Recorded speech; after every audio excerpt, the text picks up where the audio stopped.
হযরত উলামায়ে কেরাম, মুহতারাম হাজিরিন, গতকাল বলা হয়েছে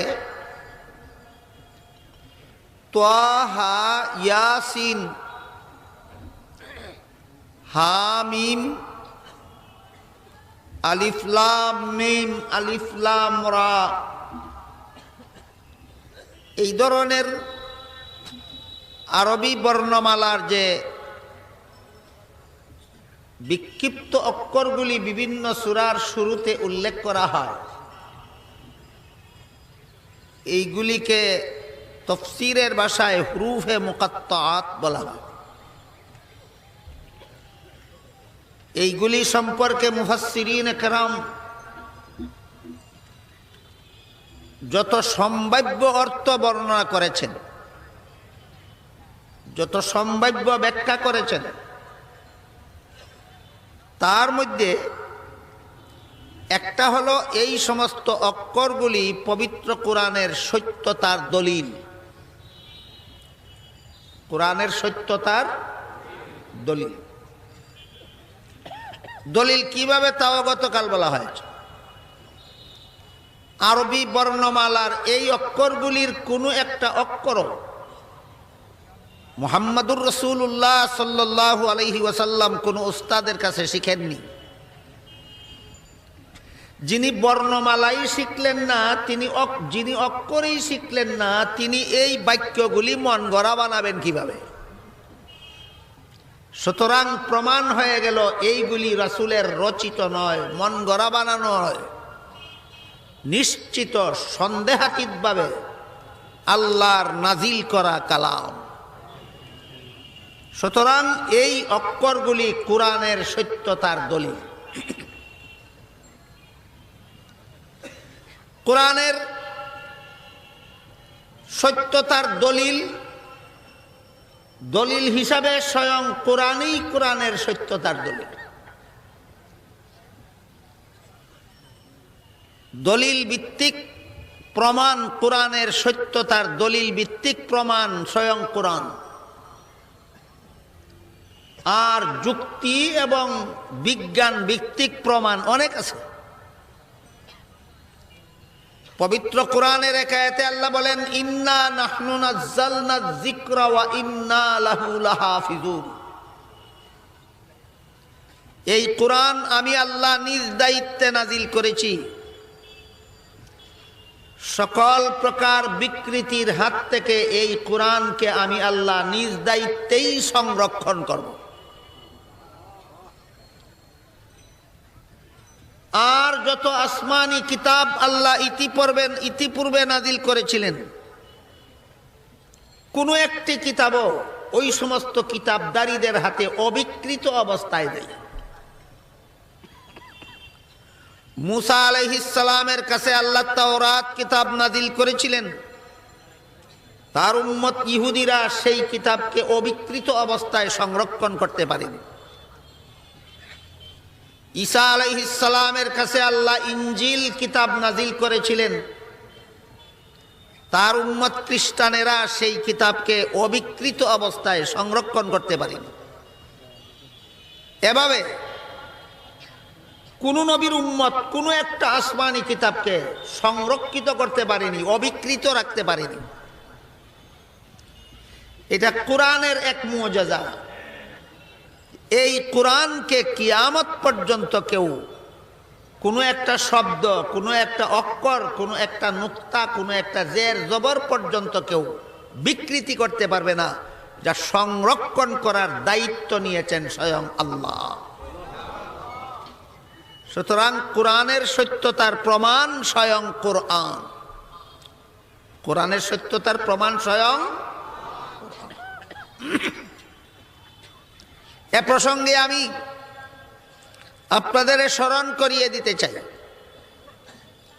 ইউরোপের একজন সেরা স্বাস্থ্যবিজ্ঞানী ছিলেন, নাম ছিল তার doctor Maurice Bucaille. Doctor Maurice Bucaille খ্রিস্ট ধর্মে বিশ্বাসী ছিলেন। তিনি একটা পরিকল্পনা গ্রহণ করেছিলেন যে তিনি কোরআন পড়বেন, কোরআন শিখবেন, কোরআন বুঝবেন, তারপর কোরআনের ভিতরের ভুলগুলি উদ্ভাবন করবেন, সেই ভুলগুলি বিশ্ববাসীর সামনে প্রকাশ করে ঘোষণা দিবেন যেহেতু মুসলমানদের ধর্মগ্রন্থ কোরআন ভুল, সুতরাং মুসলমানদের ধর্ম ইসলাম ভুল। এই অসৎ উদ্দেশ্য নিয়ে তিনি কোরআন শিক্ষা করা শুরু করেন। বুঝে থাকতে বলুন, ডক্টর মরিস বুকাইলি সৎ উদ্দেশ্যেই কোরআন শিক্ষা শুরু করেছিলেন না অসৎ উদ্দেশ্যে? অসৎ উদ্দেশ্যে। কোরআন শিক্ষা করতে এসে তিনি দেখলেন আরবি ভাষায় বিশেষ পারদর্শিতা অর্জন করা ছাড়া কোরআন বোঝার কোনো পথ নাই।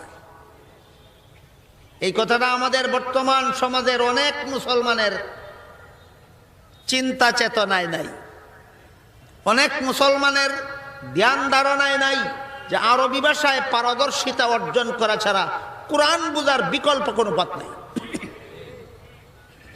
কথাটা মর্মে মর্মে অনুধাবন করতে পেরেছিলেন ডক্টর মরিস বুকাইলি। এজন্য তিনি সৌদি সরকারের সাথে সম্পর্ক স্থাপন করে সৌদি সরকারের সহযোগিতায় আগে আরবি ভাষা আয়ত্ত করলেন, আরবি ভাষায় পারদর্শিতা অর্জন করলেন। তারপর তিনি আরবি ভাষার মাধ্যমে এই কোরআনকে বোঝা শুরু করলেন। আল্লাহ পাক রব্বুল আলামিন সূরা ইউসুফের শুরুতে গেছে আল্লাহ বলেন, ইন্না আনজালনাহু কুরআনান আরাবিয়্যান লাআল্লাকুম তাআকিলুন। এই কোরআনকে আমি আরবি ভাষায় নাজিল করেছি যাতে তোমরা বুঝতে পারো। কথার ব্যাখ্যা সেই আয়াতের তফসিরে সূরা ইউসুফের ধারাবাহিক তফসির চলাকালীন বলা হয়েছে। আজকে এই আয়াতের ব্যাখ্যা বলার অবকাশ নেই, শুধু আয়াতের তর্জমাটা আমরা মনে রাখি। আল্লাহ বলেন, এই কোরআনকে আমি আরবি ভাষায় নাজিল করেছি তোমাদের বুঝার সুবিধার জন্য। যেহেতু আমাদের বুঝার সুবিধার জন্য আল্লাহ আরবি ভাষায় কোরআন নাজিল করেছেন, কাজেই আরবি ভাষা না বোঝা পর্যন্ত কোরআন বোঝার কোনো পথ নাই। আরবি ভাষা না বোঝা পর্যন্ত কোরআন বোঝার কোনো পথ নাই। এই কথাটা না জানার কারণে, না বোঝার কারণে অনেকেই মনে করেন লাইব্রেরির থেকে কোরআনের অনুবাদ গ্রন্থ কিনে নিয়ে ঘরে বসে বসে নিজে নিজে পড়ে নিলেই মুফাসসিরে কোরআন হয়ে যাওয়া যায়। এটা খেয়ালি পোলাও ছাড়া আর কিছু নয়। কোনো আগে আরবি ভাষা শিখে তারপরে কোনো উস্তাদের কাছে কোরআনের তাফসীর শিখতে হবে। নিজে নিজে কোনোদিন দুনিয়ার কোনো বিদ্যা অর্জন করা যায় না।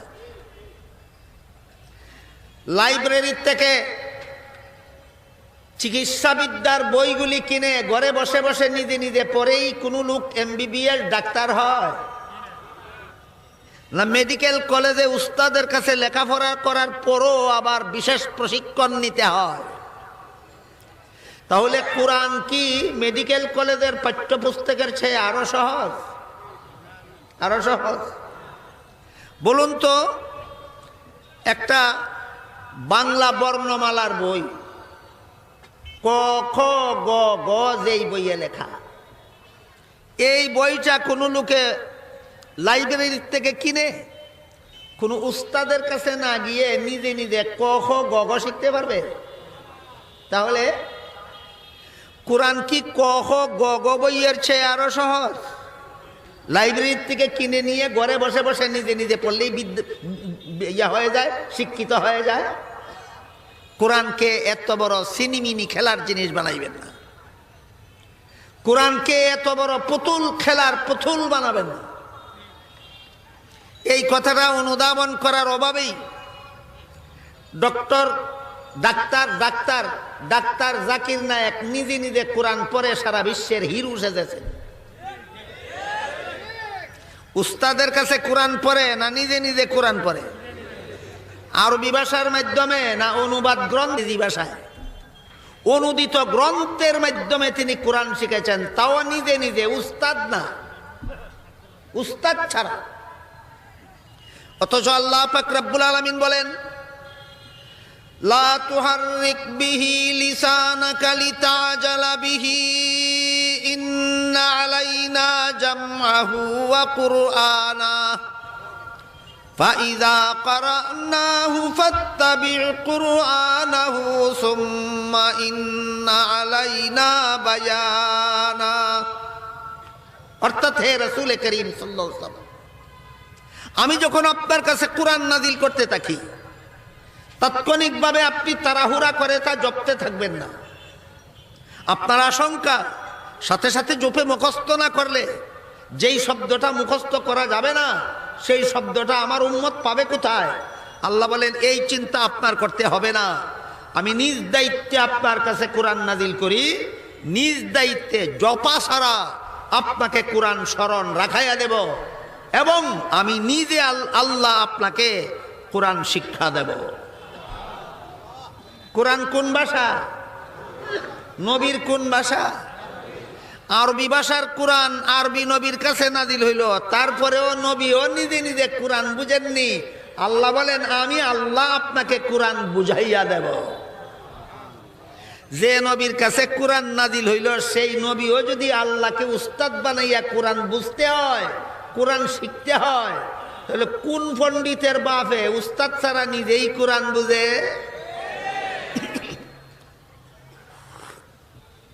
এই বাস্তবতা যথাযথভাবে উপলব্ধি করতে পেরেছিলেন doctor Maurice Bucaille. Doctor Maurice Bucaille কোরআন বুঝাও কিছু পূর্ব কথা আমাদের মনে থাকা দরকার। সেটা হল, আল্লাহ পাক রব্বুল আলামিন হযরত আদম আলাইহিস সালাম থেকে নিয়ে ঈসা আলাইহিস সালাম পর্যন্ত সমস্ত নবী রাসূলগণের মাধ্যমে একটা মাত্র ধর্ম দুনিয়ার মানুষকে শিক্ষা দিয়েছেন, সেটা হলো একমাত্র ইসলাম ধর্ম। আদম আলাইহিস সালামের মাধ্যমে আল্লাহ দুনিয়ার মানুষকে ইসলাম ধর্ম শিক্ষা দিয়েছেন। নূহ আলাইহিস সালামের মাধ্যমে আল্লাহ দুনিয়ার মানুষকে ইসলাম ধর্ম শিক্ষা দিয়েছেন। ইব্রাহিম আলাইহিস সালামের মাধ্যমে আল্লাহ দুনিয়ার মানুষকে ইসলাম ধর্ম শিক্ষা দিয়েছেন। মুসা আলাইহিস সালামের মাধ্যমে আল্লাহ দুনিয়ার মানুষকে ইসলাম ধর্ম শিক্ষা দিয়েছেন। ঈসা আলাইহিস সালামের মাধ্যমে ইসলাম ধর্ম শিক্ষা দিয়েছেন, যেমন ভাবে মুহাম্মদুর রাসূলুল্লাহর মাধ্যমে ইসলাম ধর্ম শিক্ষা দিয়েছেন। বুঝে থাকলে একটু দয়া করে বলুন তো, সকল নবীর প্রচারিত ধর্ম কতটা? কি সেটা? একমাত্র ইসলাম। এজন্য আল্লাহ পাক রব্বুল আলামিন বলেন, ইন্নাদ-দীনা ইনদাল্লাহিল ইসলাম। আল্লাহর কাছে গ্রহণযোগ্য ধর্ম একমাত্র ইসলাম। আল্লাহর কাছে গ্রহণযোগ্য ধর্ম একমাত্র এই পর্যন্তই শেষ নয়। আল্লাহ আরো বলেন, মাইয়াবতাগি গায়রাল ইসলামি দীনান ফালাই ইউকবালা মিনহু ওয়া হুয়া ফিল আখিরাতি মিনাল খাসিরিন। ইসলাম ছাড়া ভিন্ন ধর্ম যারা পালন করবে, তাদের ধর্ম কখনো আল্লাহর কাছে গ্রহণযোগ্য হবে না। ইসলাম ছাড়া ভিন্ন ধর্ম পালনকারীরা পরকালের বিচারে ক্ষতিগ্রস্তদের অন্তর্ভুক্ত হবে, চিরস্থায়ী জাহান্নামী সাব্যস্ত হবে। বুঝে থাকতে বলুন তো এবার আল্লাহর কাছে কতটা ধর্ম গ্রহণযোগ্য? ধর্মটা কি?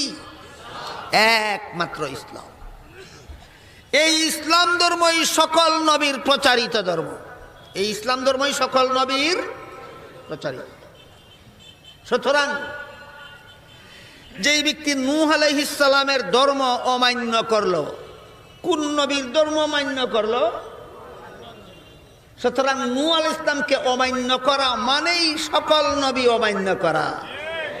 এই জন্য আল্লাহ ফাকাজ্জাবুহু না বলে ফাকাজ্জাবুহুম বলেছেন। তারা নূহ আলাইহিস সালামের জাতি তাকে অমান্য করলো বলেননি, তাদেরকে অমান্য করলো। একজন নবীকে অমান্য করলো বলেননি, সমস্ত নবীকেই অমান্য। কিন্তু দুঃখের বিষয়, পবিত্র কোরআনের এই সমস্ত সুস্পষ্ট ঘোষণার ব্যাপারেও আমাদের বর্তমান সমাজে কিছু নামদারি মুসলমান বিভ্রান্তি ছড়াচ্ছে।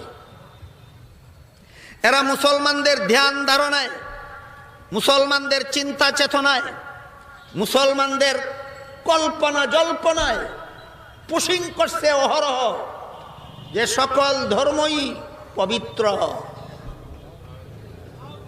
সকল ধর্মের প্রতি শ্রদ্ধাশীল হওয়া দরকার, ধর্মীয় গোঁড়ামি পরিহার করা দরকার, সাম্প্রদায়িকতা বর্জন করা দরকার।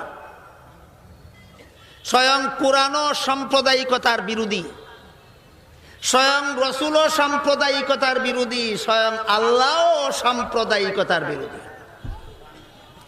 এইগুলিরে কয় বক্তৃতাবাজি, বিবৃতিবাজি, রাজনীতিবাজি। কিছু বক্তৃতাবাজ আছে দেশ, কিছু বিবৃতিবাজ আছে দেশ, কিছু রাজনীতিবাজ আছে দেশ। নিজেদের রাজনৈতিক অসৎ উদ্দেশ্য চরিতার্থ করার জন্য সমস্ত ধর্মকে নিয়ে জগা খিচুড়ি পাকায় এবং সাম্প্রদায়িকতার দোহাই দিয়া সেই জগা খিচুড়ি খাঁটি মুসলমানদেরকে খাওয়াইতে চায়। এই বিভ্রান্তির হাত থেকে নিজেদের ইমান, মুসলমানদের ইমান হেফাজতের জন্য পরিষ্কার বুঝে নিতে হবে সাম্প্রদায়িকতা কাকে বলে আর অসাম্প্রদায়িকতা কাকে বলে।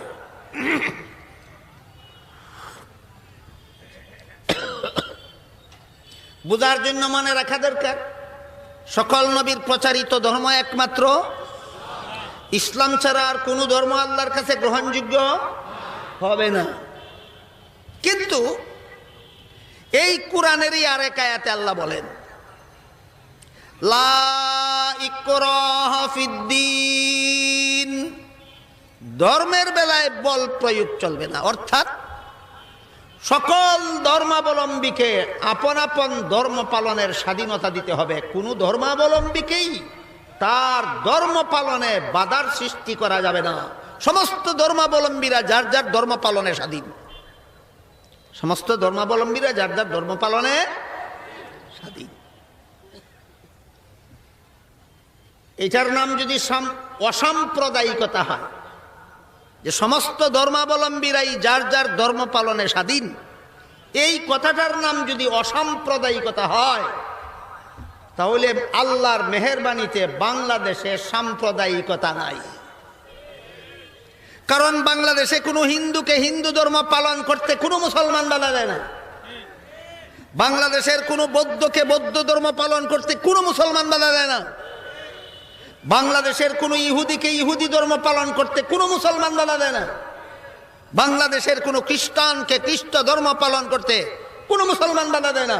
সুতরাং একে অপরের ধর্ম পালনে বাধা না দেওয়ার নাম যদি অসাম্প্রদায়িকতা হয়, তাহলে বাংলাদেশের সমস্ত মুসলমান চূড়ান্ত অসাম্প্রদায়িক, চূড়ান্ত অসাম্প্রদায়িক।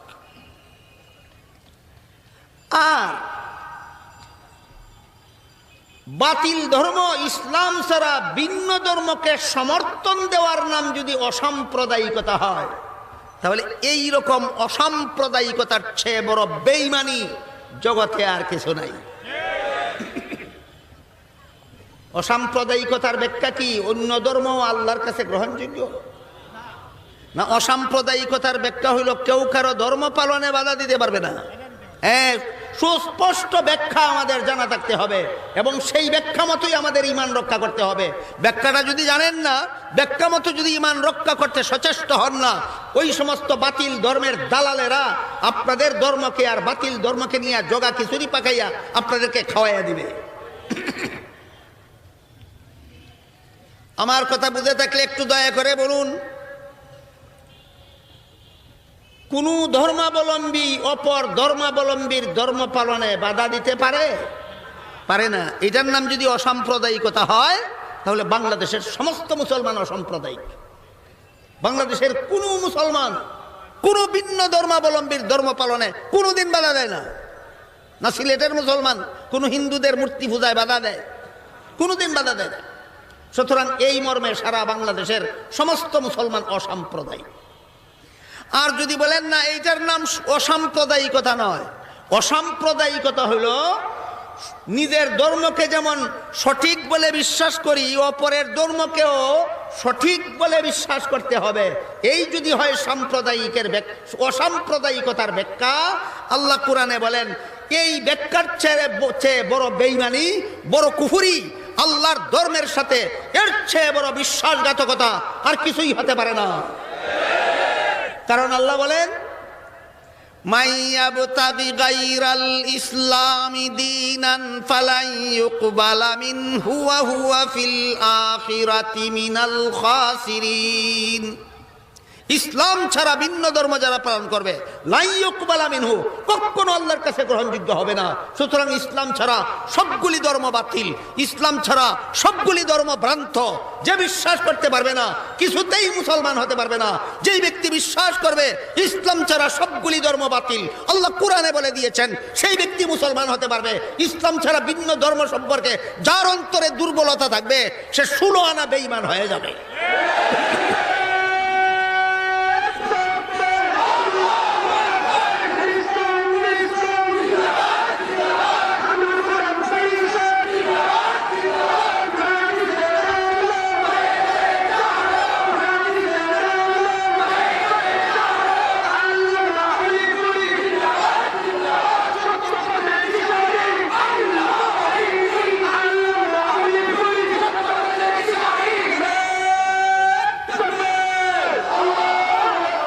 বাকি রইল প্রশ্ন, আল্লাহ এক আয়াতে বলেন ইসলাম ছাড়া সব ধর্ম বাতিল, আর এক আয়াতে বলেন সব ধর্ম পালনের অধিকার আছে।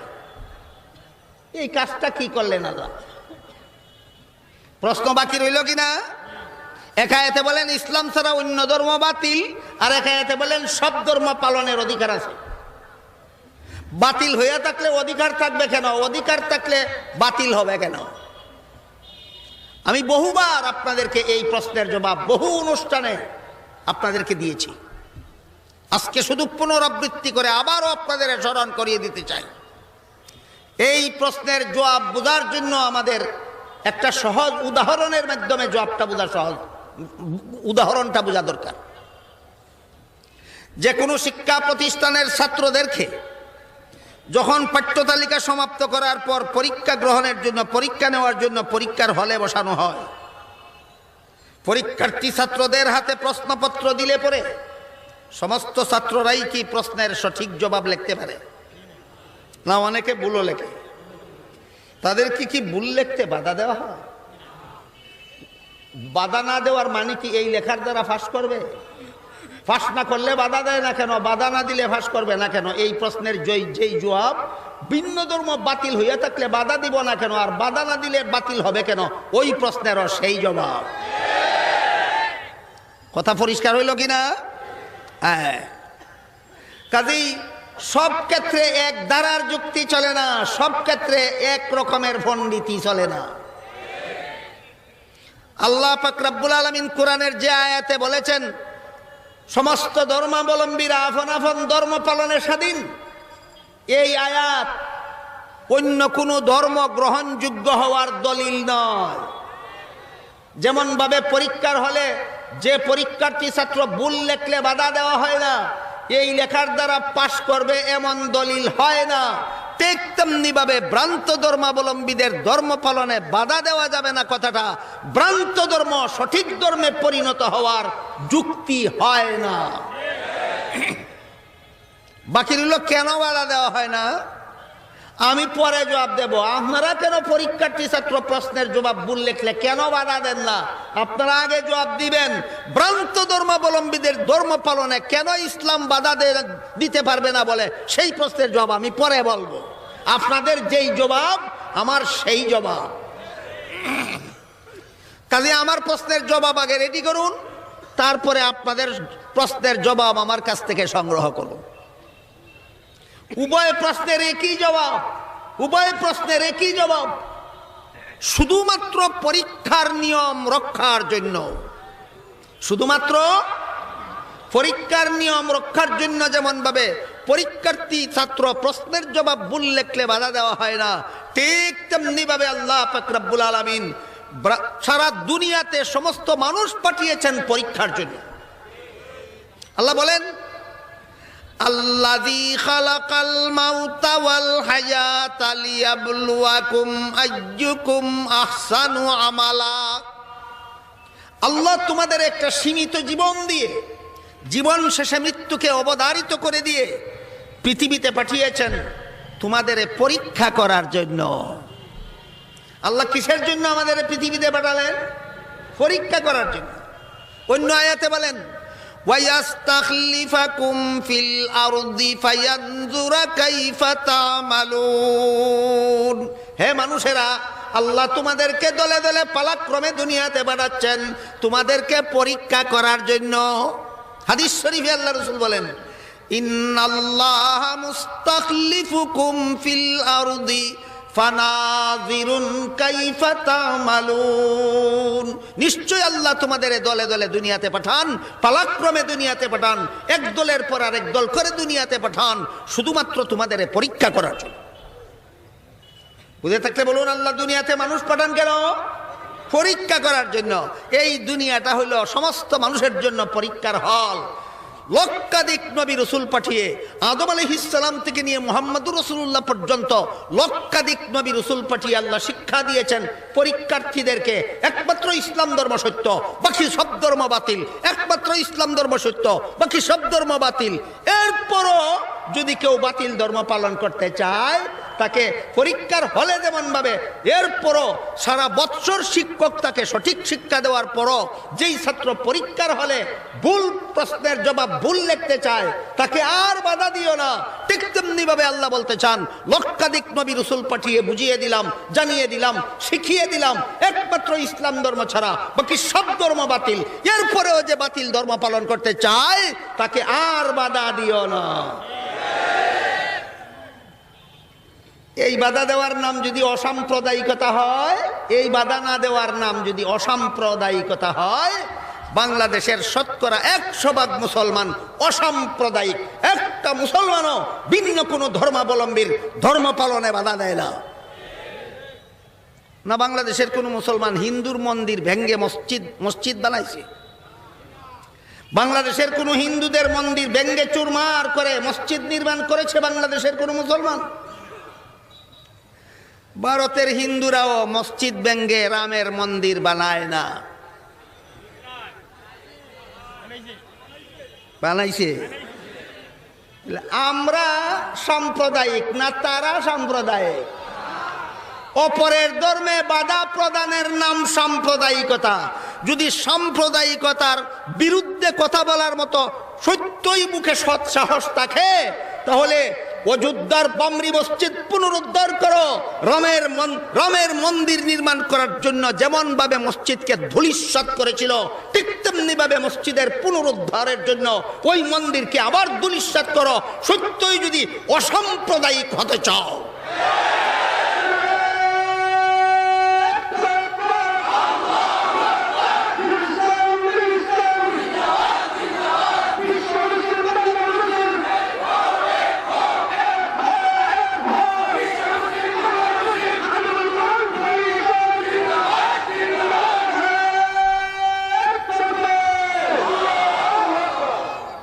মুহতারাম হাজিরিন,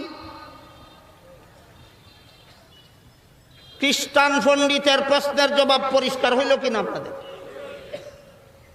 প্রশ্ন করেছিল, নূহ আলাইহিস সালামের জাতি একজন নবীকে অমান্য করলো, কুরআন কিভাবে বলে সকল নবীকে অমান্য করলো? সকল নবীর ধর্মই ইসলাম, সুতরাং এক নবীকে অমান্য করা সকল নবীকে অমান্য করার নামান্তর। এইটা হলো আসল জবাব। ইসলামের হিরু সাহেব আসল জবাবটা দিতে পারলেন না কেন?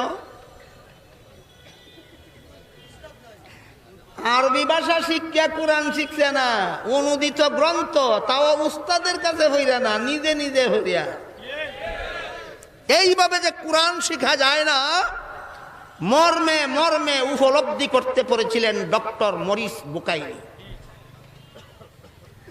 আরবি ভাষা না শিখিয়া কোনোদিন কোরআন শিখা যায় না, উস্তাদের কাছে না লেখাপড়া না করিয়া কোনোদিন কোরআন শিক্ষায় শিক্ষিত হওয়া যায় না।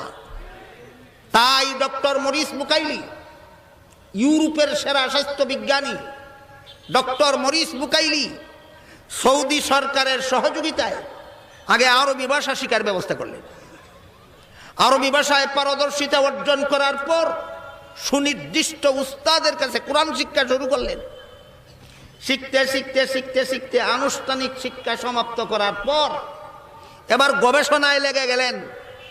এবার তো কোরআন শিখলাম, এবার তো কোরআন পড়লাম, এবার তো কোরআন বুঝলাম, এবার দেখি এর ভিতরে কি কি ভুল পাওয়া যায়।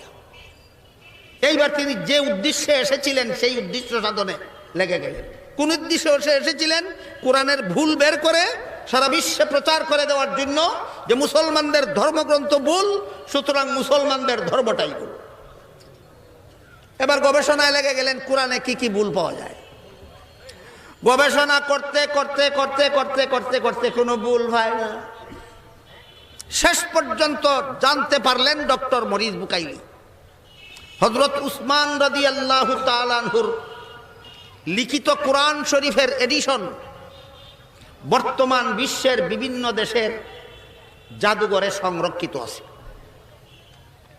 যেমন রাশিয়ার তাসকন্দে আছে এক কপি, হযরত উসমান রাদিয়াল্লাহু আনহুর লিখিত কোরআন শরীফের এডিশনের এক কপি রাশিয়ার তাসকন্দে আছে।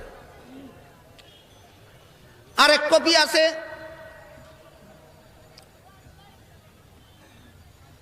কিনা দেশটার নাম, আরেক কপি আছে ইস্তাম্বুলে। ইস্তাম্বুলে আছে আরেক কপি, হযরত উসমান রাদিয়াল্লাহু তাআলা আনহুর লিখিত কোরআন শরীফের এডিশন। বিশ্বের যেখানে যেখানে উসমান রাদিয়াল্লাহু আনহুর লিখিত কোরআন শরীফের এই প্রাচীন পদ্ধতির লেখা কোরআন শরীফের এডিশন আছে, ওইগুলি তিনি অনুসন্ধান করতে গেলেন। ১৫০০ বছরের আগের লিখিত কোরআনের সাথে, হাতের লেখা কোরআনের সাথে ১৫০০ বছর পরের প্রেসে ছাপা কোরআন মিলাইলে কিছু না কিছু ব্যতিক্রম পাওয়া যাবে।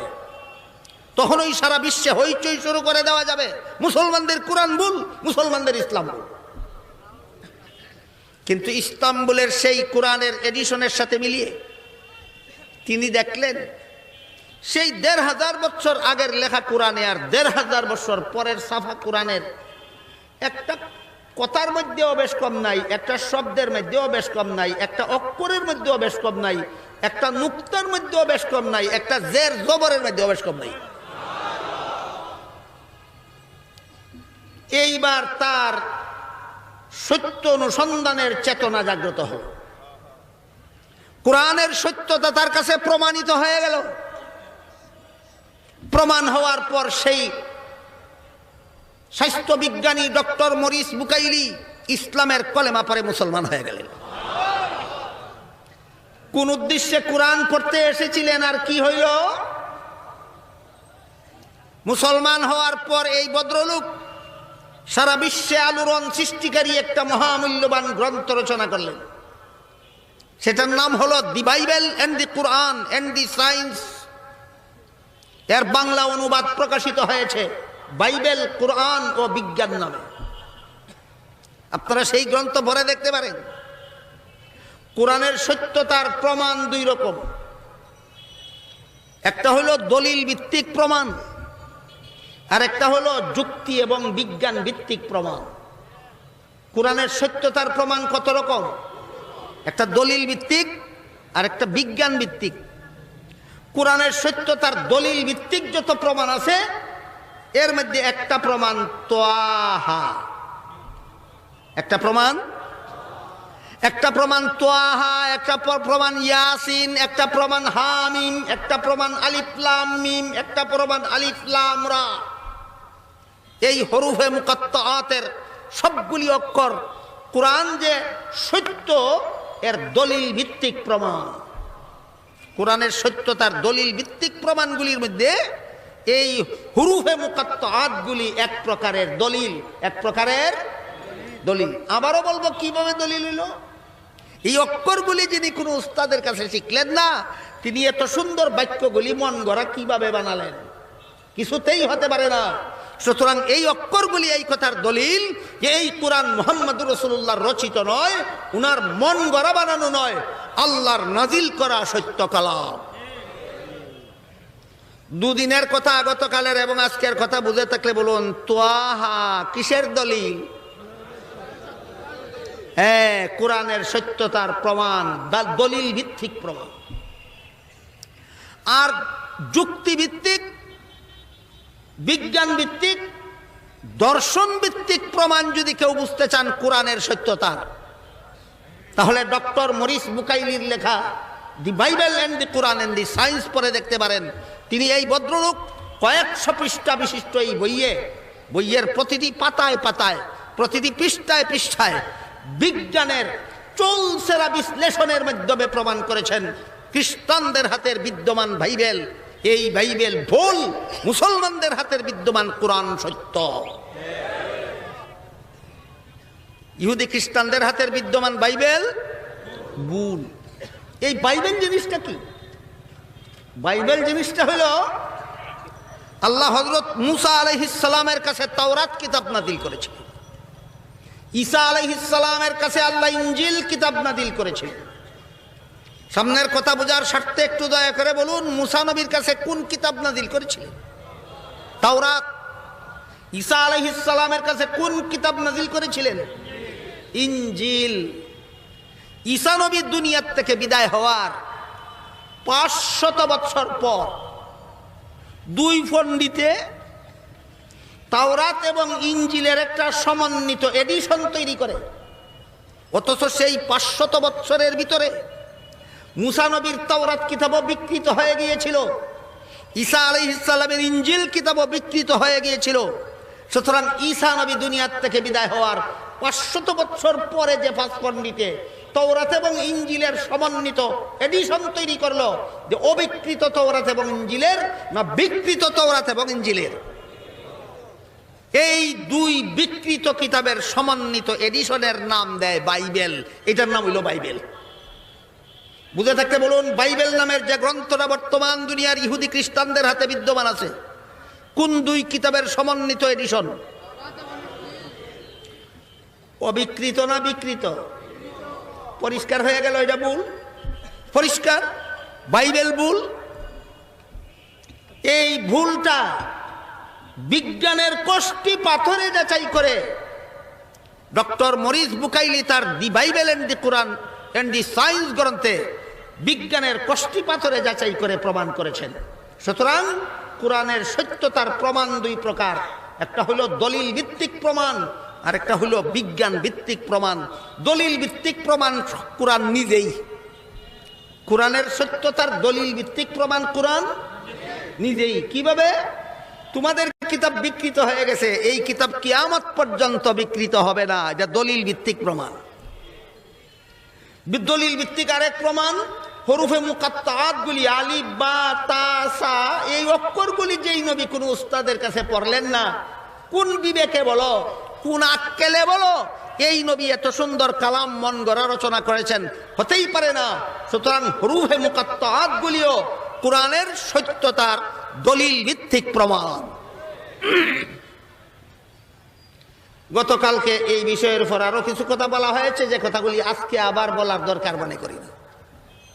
গেল সূরা তাহার প্রথম আয়াত, তাহা সম্পর্কে আমাদের যা কিছু আমাদের বর্তমান সময় উপযোগী, বর্তমান যুগ উপযোগী, বর্তমান পরিবেশ উপযোগী যে কথাগুলি আমাদের বোঝা দরকার ছিল, আমার ক্ষুদ্র বিবেচনায় মুফাসসিরিনে কেরামের কিতাব থেকে চয়ন করে আপনাদের সামনে 2 দিনে পেশ করলাম। এই তাহা প্রথম আয়াত সম্পর্কে এই কথাগুলি আমাদের অবশ্যই বোঝা দরকার এবং কথাগুলি আমাদের স্মরণে রাখা দরকার, যেন এই কোরআনের ব্যাপারে, এই কোরআনের বিধানগুলির ব্যাপারে কোনো মানুষ সন্দেহ পোষণ করার পরও আবার বেহায়া বেলাদার মতো নিজেকে মুসলমান দাবি করতে না পারে। কোরআনের কোনো বিধানে যারা সন্দিহান, ঠিক না বেঠিক, ঠিক না বেঠিক, সে তার পক্ষে মুসলমান দাবি করা শোভা পায় না। একমাত্র ধোঁকাবাজ ছাড়া কোরআনের বিধানের সন্দেহ পোষণ করে আবার নিজেকে মুসলমান হিসাবে পরিচয় দিতে পারে না। এই কথাটাও গতকাল আমি উদাহরণ সহ আপনাদের সামনে তুলে ধরেছি, উদাহরণ সহ। কোরআনের সূরা নিসার 11 নম্বর আয়াতে আল্লাহ বলেছেন, মৃত পিতা মাতার ত্যায্য সম্পদে ছেলে পাবে 2 অংশ, মেয়ে পাবে 1 অংশ। অস্পষ্ট বিধান নয়, সুস্পষ্ট বিধান, ব্যাখ্যা সাপেক্ষ বিধান নয়, ব্যাখ্যাহীন বিধান। বলেন এটা ব্যাখ্যা সাপেক্ষ না ব্যাখ্যার মুখাপেক্ষী নয়, সুস্পষ্ট বিধান। ছেলে পাবে 2 অংশ, মেয়ে পাবে 1 অংশ। এখানে যদি এই বিধানে অবিশ্বাসী হয়ে বলে আমরা উভয়কে সমান সমান অংশ দেব, রইল কোরআনের বিধানে বিশ্বাসী। হেও যদি কয় আমি মুসলমান, এই বেহায়া তুই কিসের মুসলমান? এই বেলাদা তুই কিসের মুসলমান? বাকি রইল আল্লাহ কেন এমন বৈষম্য করলেন? এই প্রশ্নের জবাব কি গতকাল দেওয়া হয়নি? গতকাল দেওয়া হয়নি? আল্লাহ কেন মেয়েকে ছেলের চেয়ে কম দিলেন? এই প্রশ্নের জবাব বলা হয়নি গতকাল? কি জবাব? কম দিছেন না, মেয়েকে 1 অংশ দিয়া বেশি দিছেন, ছেলেকে 2 অংশ দিয়া কম দিছেন। গতকাল উদাহরণ সহ গল্প সহ আপনাদেরকে বলেছি। আজকে আবার স্মরণ করাইলাম কেন? এই কথাটা স্মরণ করাই দেওয়ার জন্য। কোরআনের বিধানে যেই ব্যক্তি অবিশ্বাসী অথবা কোরআনের সুস্পষ্ট বিধানে যেই ব্যক্তি সন্দিহান, তার মুখে মুসলমান হওয়ার দাবি শোভা পায় না। কোরআনের বিধানে সন্দিহান হইয়া মুসলমান হিসেবে পরিচয় দেওয়া একমাত্র মুনাফিকের স্বভাব, একমাত্র মুনাফিকের স্বভাব।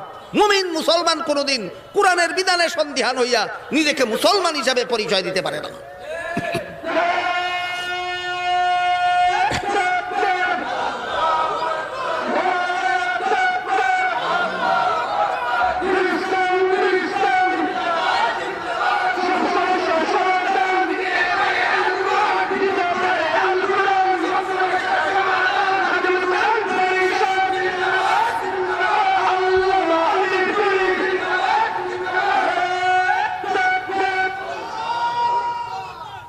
আল্লাহ পাক রব্বুল আলামিন পবিত্র কোরআনের এক আয়াতে বলেন, ফালা ওয়া রাব্বিকা লা ইউমিনুনা হাত্তা ইউহাক্কিমুকা ফীমা শাজারা বাইনাহুম সুম্মা লা ইয়াজিদু ফী আনফুসিহিম হারাজাম মিম্মা কাদাইত ওয়া ইউসাল্লিমু তাসলিমা।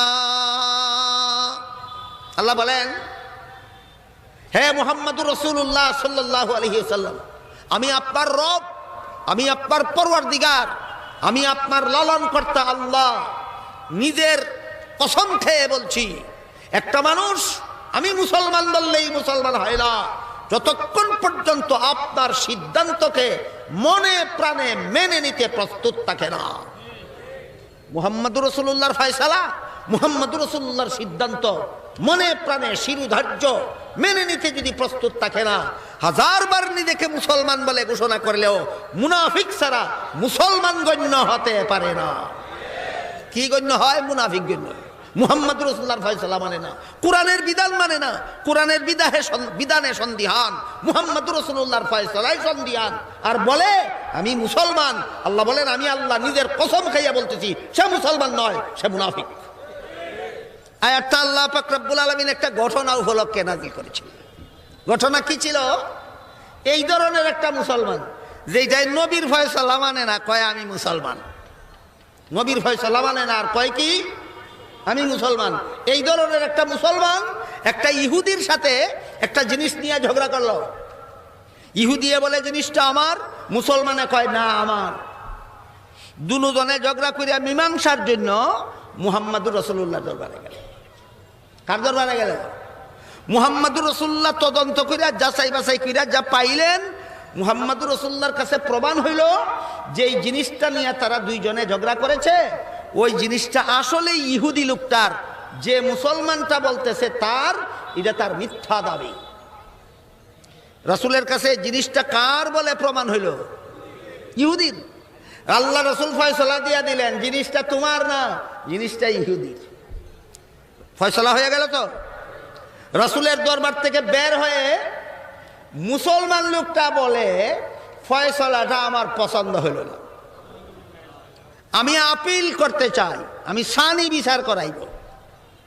ইহুদিয়া কয় বেটা তোর ধর্মের নবীর ফয়সালা আমার ধর্মের নবীর ফয়সালা না, তো কি বলেন তোর ধর্মের নবীর ফয়সালা তুই যদি মানুষ না মানবো কে?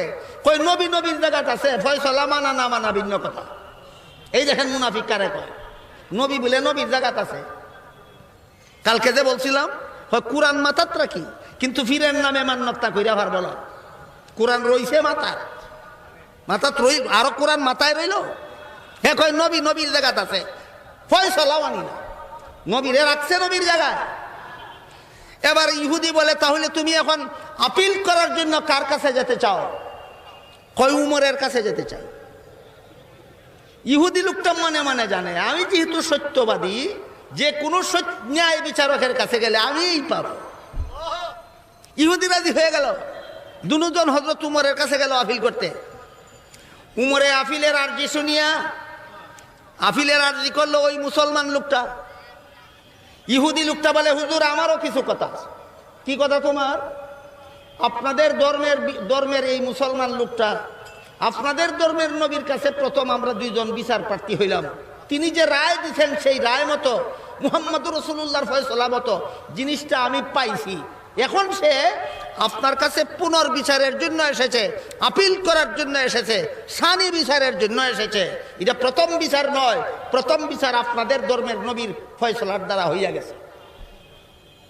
উমর মুসলমান লোকটারে জিজ্ঞাসা করলেন ঘটনা সত্য?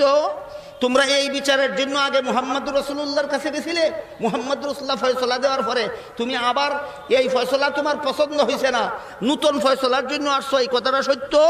মুসলমান লোকটাকে বলে হ্যাঁ সত্য। তখন উমর বলেন তোমরা দুজন এখানে দাঁড়াও, আমি ঘর থেকে এসে বিচার করব। ঘর থেকে নাঙ্গা তরবারি হাতে নিয়ে তাদের দুইজনের সামনে দাঁড়িয়ে তরবারি উঠিয়ে বললেন মুহাম্মদুর রাসূলুল্লাহর ফয়সালা যে মানে না, তার এই দুনিয়াতে তলোয়ার ছাড়া কোনো ফয়সালা নাই বলে যেমনি আঘাত করলেন তাকে শিরুচ্ছেদ করে ফেললেন। এইবার উমরের বিরুদ্ধে আবার বিচার গেল মুহাম্মদুর রাসূলুল্লাহ। একজনে এক আদালতের বিচার পছন্দ হয়েছে না, আর এক আদালত গেছে। এটা কি প্রাণদণ্ডের মতো অপরাধ দি? যদি না হইয়া থাকে উমরে কোন অপরাধে তারা হত্যা করলো বিচার চাই। এবার রসুল চিন্তায় পড়ে গেলেন, হায় রে হায়, এখন যদি প্রাণদণ্ড দেওয়ার মতো কোনো অপরাধ ওই মুসলমান লোকটার প্রমাণ না হয়, তাহলে তো খুনের বদলে উমরকে খুন করতে হবে, তাহলে তো শিরুচ্ছেদের পরিবর্তে উমরকে শিরুচ্ছেদ করতে হবে। হায় রে হায়, এই উমর আমি আল্লাহর কাছে বিশেষভাবে দরখাস্ত করার ফলে আল্লাহ বিশেষ দয়া করে উমরকে মুসলমান হওয়ার সৌভাগ্য দান করেছিলেন গোটা মুসলমান জাতির শক্তি বর্ধনের জন্য। আজকে যদি এই মামলার রায় দিতে গিয়া উমরকে যদি ফাঁসি দিতে হয়, উমরকে যদি প্রাণদণ্ড দিতে হয়, আমার সব আশা ভরসা জ্বলে গেল। এমত অবস্থায় আল্লাহ আয়াত নাযিল করে বলেন ফালা ওয়া রাব্বিকা লা ইউমিনুনা হাত্তা ইউহাক্কিমুকা ফীমা শাজারা বাইনাহুম সুম্মা লা ইয়াজিদু ফী আনফুসিহিম হারাজাম মিম্মা কাযাইতা ওয়া ইউসাল্লিমু তাসলিমা। হে রাসূল করিম সাল্লাল্লাহু আলাইহি ওয়াসাল্লাম, আপনি চিন্তিত হওয়ার কোনো কারণ নাই। আমি আল্লাহ নিজের কসম খাইয়া বলছি, এই দুঃখবাজ মুনাফিক নিজেরে মুসলমান হিসাবে পরিচয় দিয়েছে, আপনার ফয়সালা অবিশ্বাস করে, এই মুনাফিক কোনোদিন মুসলমান নয়। মুনাফিক মুনাফিকি করিয়া কোনো আদালতে ধরা পড়লে আদালতের বিচারকের অধিকার আছে, বিবেচনা সম্মত হলে তাকে প্রাণদণ্ড দিতে পারে।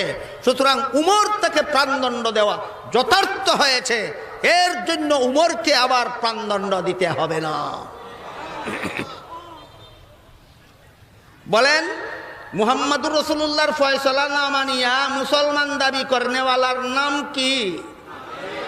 মুনাফিক। মুহাম্মদুর রাসূলুল্লাহর ফয়সালা মানে না, নিজেরে নিজে মুসলমান বলিয়া পরিচয় দেয়, কোরআনের বিধান মানে না, নিজেকে নিজে মুসলমান বলিয়া পরিচয় দেয়। একমাত্র মুনাফিক ছাড়া এই স্বভাব আর কারো হতে পারে না।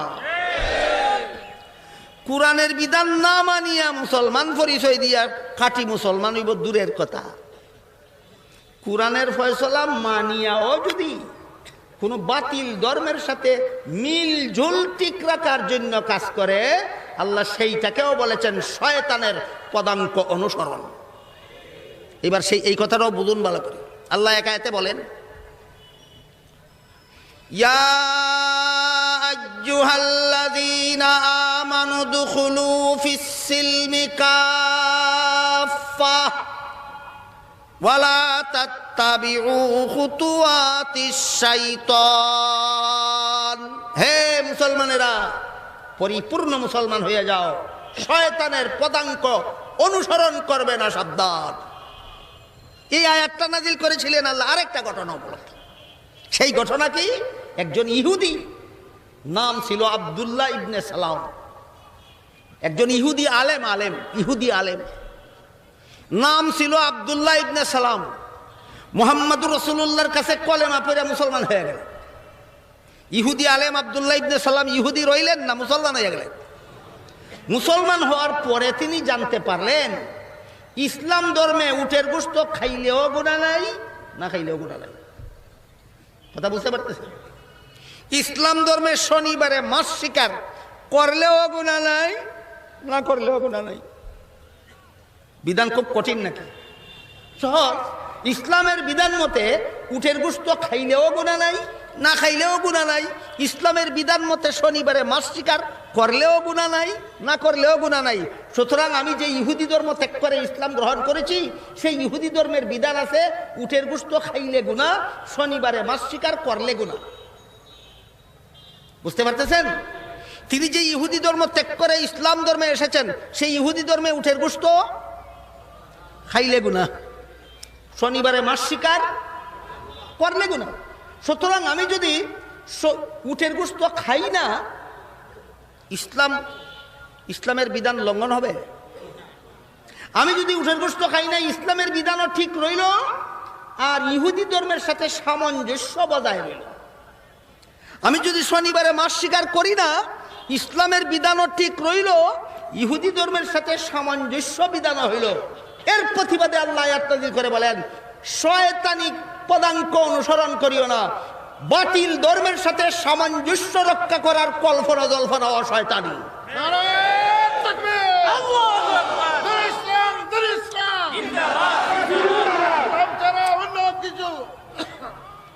বাতিল ছাড়া অন্য কিছু, ইসলাম ছাড়া অন্য কিছু, বাতিল ধর্মের সাথে সামঞ্জস্য রক্ষার চেষ্টা করাও শয়তানি। আল্লাহ বলেন শয়তানি। ইসলামের বিধান ঠিক মতো পালন করিয়াও বাতিল ধর্মের সাথে সামঞ্জস্য রক্ষা করার চেষ্টাকে আল্লাহ কোরআনে শয়তানি বলে আখ্যায়িত করেছেন। ইসলামের বিধান পালন করিয়াও বাতিল ধর্মের সাথে সামঞ্জস্য রক্ষার চেষ্টা যদি শয়তানি হইয়া থাকে, তাহলে ইসলামের বিধানে সন্দিহান হইয়া নিজেকে মুসলমান পরিচয় দেওয়া কত বড় শয়তানের কাজ হতে পারে।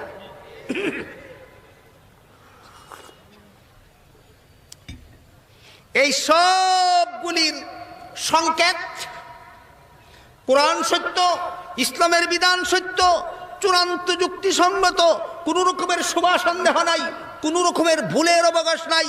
এই সবগুলি গ্যারান্টির সংকেত তোয়াহা, সবগুলির সংকেত তোয়াহা। কোরআনের সত্যতার দলিল, কোরআনের বিধানের সত্যতার দলিল, ইসলামের বিধানের সত্যতার দলিল, মুহাম্মদুর রাসূলুল্লাহর তরিকার, মুহাম্মদুর রাসূলুল্লাহর ফয়সালার সত্যতার দলিল তোহা, ইয়াসিন, হামিম, আলিফ লাম মিম, আলিফ লাম রা সাংকেতিক চিহ্নগুলি, আরবি বর্ণমালার বিচ্ছিন্ন অক্ষরগুলি কোরআনের সত্যতার দলিল। এবার 2 নম্বর আয়াতে আল্লাহ বলেন, এতক্ষণ 1 নম্বর আয়াত সম্পর্কে আলোচনা হলো। গতকাল আর আজকে সূরা তোহার 1 নম্বর আয়াতটা কি? তোহা। এবার 2 নম্বর আয়াতে আল্লাহ বলেন, মা আনজালনা আলাইকাল কুরআনা লিতাশকা, আপনার কাছে কোরআন নাযিল করেছি এত কষ্ট করে, রাত্রি জাগরণ করে, এক পায়ে দাঁড়িয়ে, পা ফুলিয়ে যায়, পা ফুলে যায়, পায়ে ব্যথা ধরে যায়, এত কষ্ট করে সারা রাত কোরআন তিলাওয়াতের মাধ্যমে নফল নামাজে কাটাবার জন্য নয়। এক কথায় আপনার কাছে কোরআন নাজিল করেছি নফল বন্দেগীতে এত কষ্ট করার জন্য নয়। আপনার কাছে কোরআন নাজিল করেছি নফল বন্দেগীতে কোরআন পড়ে সারা রাত পোহাইয়া দেওয়ার মতো কষ্ট করার জন্য নয়। তাহলে কোরআন নাজিল করছি কিসের জন্য? আল্লাহ বলেন 3 নম্বর আয়াতে, ইল্লা তাযকিরাতাল লিমান ইয়াখশা। কোরআন নাজিল করেছি আপনার কাছে মানুষকে নসিহত করার জন্য, মানুষকে উপদেশ দেওয়ার জন্য, মানুষকে ওয়াজ করার জন্য।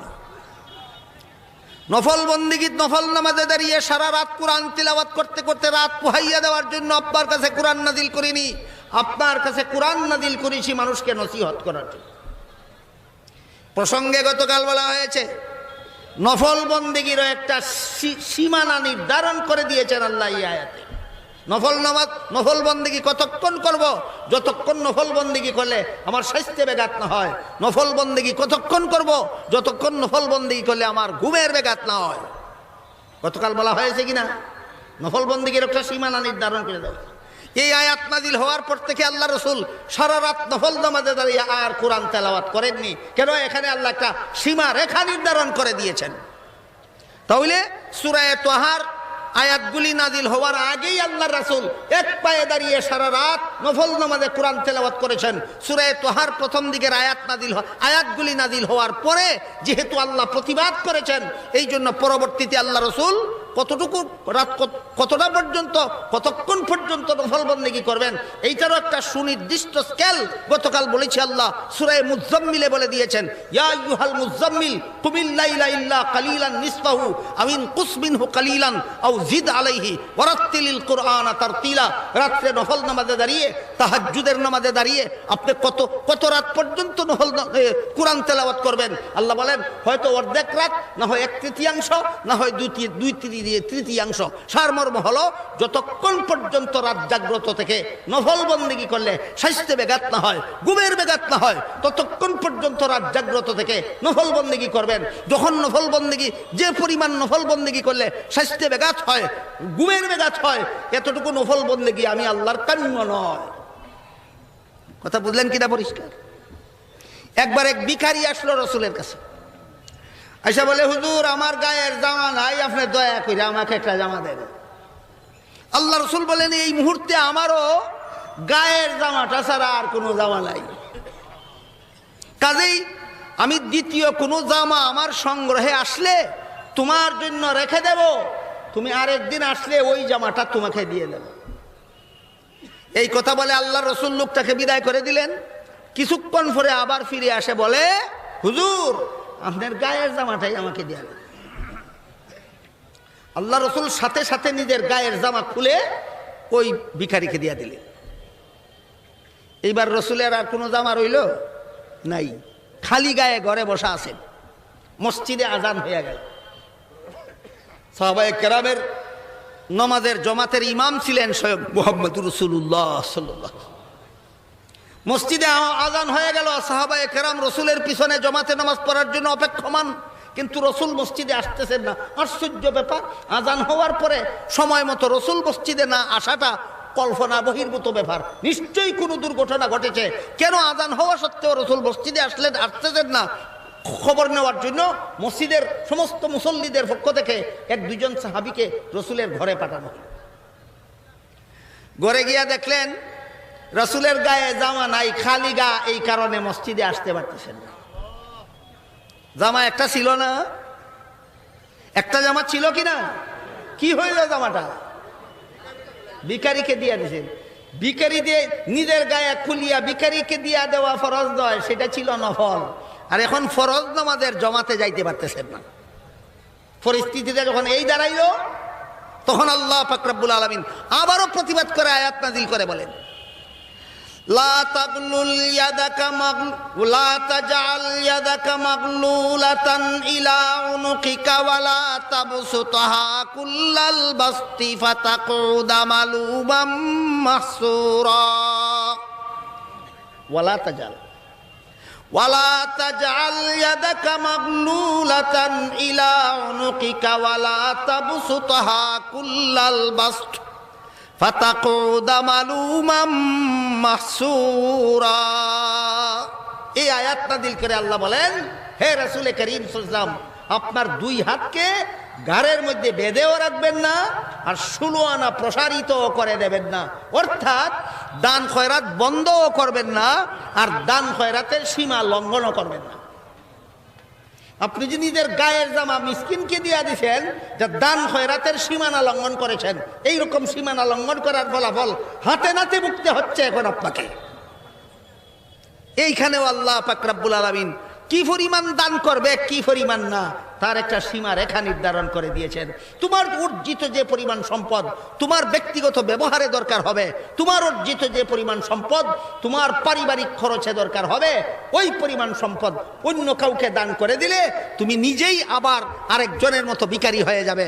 সুতরাং উপার্জিত সম্পদের যে অংশ তোমার ব্যক্তিগত খরচের দরকার, যে অংশ তোমার পারিবারিক খরচে দরকার, তার থেকে যে অংশ বাঁচে ওই অংশ থেকে তোমরা দান খয়রাত করো। বলুন, আল্লাহ পাক রব্বুল আলামিন নফল বন্দেগী করারও সীমা রেখা নির্ধারণ করে দিয়েছেন কিনা? দান খয়রাত করারও সীমা রেখা নির্ধারণ করে দিয়েছেন কিনা?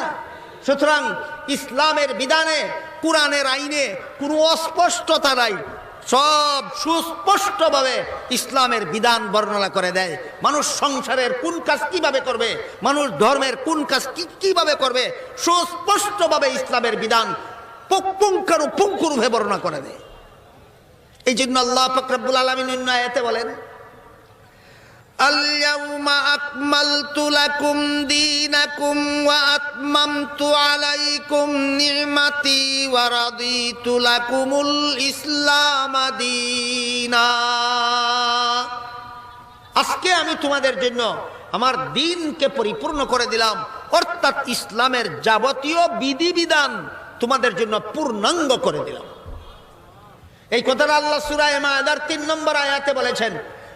যাবতীয় ইসলামের যাবতীয় বিধিবিধান আল্লাহ মুসলমানদের জন্য পরিপূর্ণ করে দিয়েছেন। ইসলামের কোনো বিধানে অপূর্ণতা নাই, ইসলামের কোনো বিধানে অপূর্ণতা নাই। সুতরাং ইসলামী আইন সংশোধনযোগ্য নয়, সংযোজনযোগ্য নয়, বর্ধনযোগ্য নয়। ইসলামের আইন আর বাড়ানির দরকার নাই, আর কমানির দরকার নাই, আর সাইজ করার দরকার নাই। কেন? এগুলি আল্লাহ প্রদত্ত।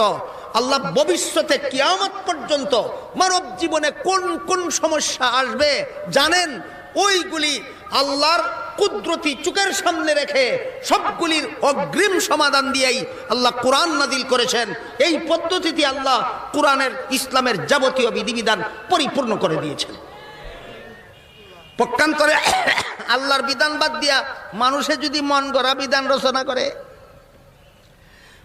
ভবিষ্যতে কোন সমস্যা আসবে জেনে শুনে বিধান রচনা করে না না জেনে? ভবিষ্যৎ দেখে নাকি মানুষ? মানুষ ভবিষ্যৎ দেখে, মানুষ বর্তমান সমস্যা দেখে, দেখে এই অনুপাতে আইন রচনা করে। পরবর্তীতে যখন সমস্যা পরিবর্তন হইয়া যায়, মানব রচিত আইন অচল হইয়া যায়। পরিষ্কারভাবে বোঝা দরকার, মানব রচিত আইন সংশোধনের দরকার হয় কেন? অচল হইয়া যায়। ইসলামের বিধান সংশোধনযোগ্য নয় কেন? কখনো অচল হয় না। ইসলামের বিধান কখনো অচল হয় না। ইসলামের বিধান যিনি প্রদান করেছেন, তিনি সমস্ত ভবিষ্যৎ দেখে শুনে ভবিষ্যতের উপযোগী করে বিধানগুলি প্রদান করেছেন। সুতরাং কোনো সময় ইসলামের বিধান মানুষের মানব জীবনের সমস্যাগুলির সাথে আনফিট হয় না। সব সময় ইসলামের বিধান যত নতুন নতুন সমস্যা আসুক না কেন, সবগুলি সমস্যার সাথে আল্লাহর দেওয়া অগ্রিম সমাধানগুলি ফিট হইয়া যায়। এই জন্য ইসলামের বিধানকে আল্লাহ পরিপূর্ণ বিধান বলে ঘোষণা করেছেন। আমি আল্লাহ আজকে তোমাদের জন্য ইসলামের যাবতীয় বিধিবিধানকে পরিপূর্ণ করে দিলাম, না সংশোধনযোগ্য, না সংযোজনযোগ্য, না বর্তনযোগ্য, না রহিতকরণযোগ্য। বিষয়টা বোঝার জন্য একটা ঘটনা বলি। গতকাল সামান্য একটু আবার দিয়েছিলাম আপনাদেরকে। কিপ্তি বংশের লোকেরা মিশরের শাসন ক্ষমতা হারিয়ে ফেলেছিল কয়েকশো বৎসরের জন্য। হযরত ইউসুফ আলাইহিস সালামের মাধ্যমে তাদের শাসন ক্ষমতা বনি ইসরাইলের বংশের হাতে চলে গেছিল। মনে আছে গতকালের কথা? বনি ইসরাইলের হাত থেকে কয়েকশো বৎসর পরে আবার নতুনভাবে যখন কিপ্তি বংশের হাতে মিশরের শাসন ক্ষমতা আসলো, এই কিপ্তি বংশের লোকেরা কয়েক শত বৎসর পর্যন্ত নিজেদের দেশের শাসন ক্ষমতার থেকে বঞ্চিত ছিল। কাদের কারণে? বনি ইসরাইলদের কারণে। তোমাদের কারণে আমাদের অনেক দিন গদিচ্যুত অবস্থায় জীবনযাপন করতে হয়েছে। এখন যেহেতু আমাদের গদি পুনরুদ্ধার হয়েছে, সুতরাং এবার তোমাদেরকে মজা শিখাইব। এটার নাম হইল রাজনৈতিক প্রতিহিংসা। এটার নাম রাজনৈতিক প্রতিহিংসা। রাজনৈতিক প্রতিহিংসা পরায়ণ হয়ে কিপ্তি বংশের লোকেরা ফেরাউনের সহযোগিতায় বনি ইসরাইলের বংশের উপর অবর্ণনীয় জুলুম অত্যাচার শুরু করে দিল। জুলুম অত্যাচারের বিবরণ, লুমহর্ষক বিবরণ, এইরকম জুলুম অত্যাচার যখন শুরু করে দিল, তখন একবার ফেরাউনের রাজ দরবারে আলোচনা হইল যে আমরা যে হারানুগদি ফিরে পেয়ে তাদের উপর যে এইভাবে রাজনৈতিক প্রতিহিংসা চরিতার্থ করতে লেগে গেলাম, ইতিমধ্যেই যদি আল্লাহ তাদের মধ্যে কোনো নবী জন্ম দিয়া পাঠান, নবীর বিরুদ্ধে যুদ্ধ করে কেউ কোনোদিন পারে না। কাজেই আমাদের সকল প্রকার জুলুম অত্যাচারের কড়ায় গণ্ডায় বিচার হয়ে যাবে। বনি ইসরাইল তাদের নবীর সহযোগিতায় আমাদের কাছ থেকে জুলুম অত্যাচারের প্রতিশোধ নিয়ে যাবে। তখন আমাদের পিঠ বাঁচাবো কিভাবে? ওই ফিট বাঁচানির চিন্তা উঠল। এদিক দিয়ে জুলুমও করে আর ভবিষ্যতে ফিট বাঁচানির চিন্তাও করে। একদিক দিয়ে জুলুমও করে, অপর দিক দিয়ে ভবিষ্যতে ফিট বাঁচানির চিন্তাও করে। ভবিষ্যতে ফিট বাঁচাইব কিভাবে যদি তাদের মধ্যে নবী জন্ম হইয়া যায়? ফেরাউন কইল, শোনো, আমি জাবুর কিতাবে একটা মহামূল্যবান কথা পাইছি। এই উক্তির দ্বারা বোঝা যায় ফেরাউন জাবুর কিতাব জানতো এবং বুঝতো। ফেরাউনে কয়, শুনো আমার রাজ দরবারের পণ্ডিতেরা, আমি দাউদ আলাইহিস সালামের কাছে যে জাবুর কিতাব নাজিল হয়েছিল, সেই জাবুর কিতাবে একটা মহামূল্যবান কথা পেয়েছি। সেই কথাটা হইল যে আল্লাহ পাক রব্বুল আলামিন কখনো কোনো নারীকে নবী বানান না, আল্লাহ সদা সর্বদা নবী বানান পুরুষকে। ফেরাউনে জাবুর কিতাবে কোন মূল্যবান কথাটা পাইছে? আল্লাহ কখনো কোনো নারীকে নবী বানান না, সমস্ত নবী বানান পুরুষদের মধ্য থেকে। এই কথাটা জাবুর কিতাবে পাইছে। ফেরাউনে কয় তার রাজ দরবারের পণ্ডিতের কাছে। আপনারা কি জানেন আল্লাহ কোন নারীকে নবী বানাইয়া বানাইছিলেন? কেন নারীকে আল্লাহ নবী, একজন নারীকেও নবী বানাইলেন না কেন? এই প্রশ্নের জবাব দিতে গেলে আলোচনা প্রসঙ্গের বাইরে চলে যাবে। আলোচনা আমাদের মূল আলোচ্য বিষয়ের নিয়ন্ত্রণ হারা হয়ে যাবে। এই জন্য দুঃখিত, আমি আজকের জন্য এই প্রশ্নের জবাব দিতে পারছি না। আল্লাহ একজন নারীকেও নবী বানাইলেন না কেন? যত নবী আল্লাহ মানুষের মধ্যে বানাইলেন, সমস্ত নবী পুরুষকে বানাইলেন কেন? এই কেন প্রশ্নের জবাবের কাছে আমরা আজকে যাচ্ছি না। শুধু ফেরাউনের ঘোষণাটা ছিল এটা যে আল্লাহ যেহেতু সবসময় পুরুষ নবী বানান, নারী নবী বানান না, এই জন্য বনি ইসরাইলের বংশে কোনো নবী হইয়া আমাদের প্রতিশোধ যেন নিতে না পারে, আমাদের ফিট বাঁচানির ব্যবস্থা হইল এই গোষ্ঠীতে আজকের থেকে যত ছেলে জন্মগ্রহণ করবে সবগুলিকে হত্যা করে ফেলো। ফিট বাঁচানির ব্যবস্থা। ফিট বাঁচানির ব্যবস্থার লেগে আরেক নয়া জুলুম। অন্য জুলুম তো এতদিন করছে, আর এখন এক নয়া জুলুম কিসের জন্য? ভবিষ্যতে ফিট বাঁচানির জন্য। বনি ইসরাইলের গোষ্ঠীতে যেন কোনো নবী না হতে পারে। আল্লাহ তো পুরুষ নবী বানান, নারীকে নবী বানান না। সুতরাং বনি ইসরাইলের গোষ্ঠীতে যত ছেলে জন্মগ্রহণ করবে সবগুলিকে হত্যা করে ফেলো। ছেলে বড় হইলে তো পুরুষ হইতো, নবী হইতো, শিশুকালে হত্যা করে ফেললে নবী হওয়ার সম্ভাবনা 100%। ফেরাউন আইন জারি করে দিল। বলেন আল্লাহর আইন না মন গড়া আইন?